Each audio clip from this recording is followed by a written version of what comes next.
நண்பர்களே, நம்ம ஏற்கனவே அதாவது முகல் பேரரசான பாபரை பற்றி பார்த்தோம். அதாவது பாபர் எங்கே முன்னாடி அரசாட்சி பண்ணியிருப்பார்னா உஸ்பெக்கிஸ்தான் என்னும் இடத்துல உள்ள சாமர்கண்ட் அந்த பகுதியில் தான் ஆட்சி பண்ணியிருப்பார். அதுக்கப்புறம் அங்கே எனக்கு ஈரானியமான சபாவி ஷியா முஸ்லாம் பிரச்சனை வந்திருக்கும். அந்த பிரச்சனை காரணமாக அவர் அவருடைய வாரிசு, அதாவது தைமூர் வழி வந்தவர் தானே. அதனால் தைமூர் எங்கே ஆட்சி பண்ணியிருப்பாருன்னா இந்தியாவில் பஞ்சாபில் ஆட்சி பண்ணியிருப்பார். அதை எடுத்துக்கொண்டு அவர் எங்கே வந்து பஞ்சாபில் சிந்து நதிக்கரை வழியாக காபூல் கஜினி ஆகிய பகுதியை கைப்பற்றி அதில் சிறிய அரசை ஏற்படுத்தியிருப்பார்.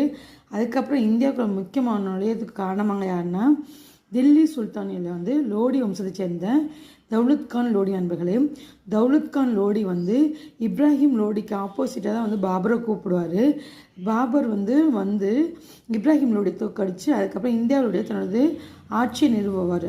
அந்த ஆட்சியில் கடைசி ஹெல்ப் கூப்பிட்ட தௌலத் கான் லோடி போர் தொடுத்து அவர் தோக்கடிச்சு தான் இந்தியாவில் பாபர் ஆட்சி பண்ணுவார். நண்பர்களே பார்த்துக்கோங்க, முக்கியமான பாயிண்ட்டு பாருங்கள்.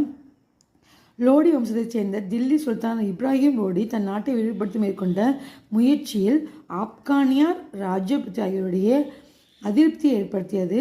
பாபர் இந்தியாவின் மீது படையெடுத்து வர வேண்டிய சூழல் ஏற்பட்டது. அப்போது தௌலத் கான் லோடியும் மேவாரின் அரசனும் ராஜபுத்திர அரசுகளின் கட்டமைப்பின் தலைவருமான ராணா சங்காவாலும் அனுப்பப்பட்ட தூதுக்குழுக்களை பாபர் சந்தித்தார்.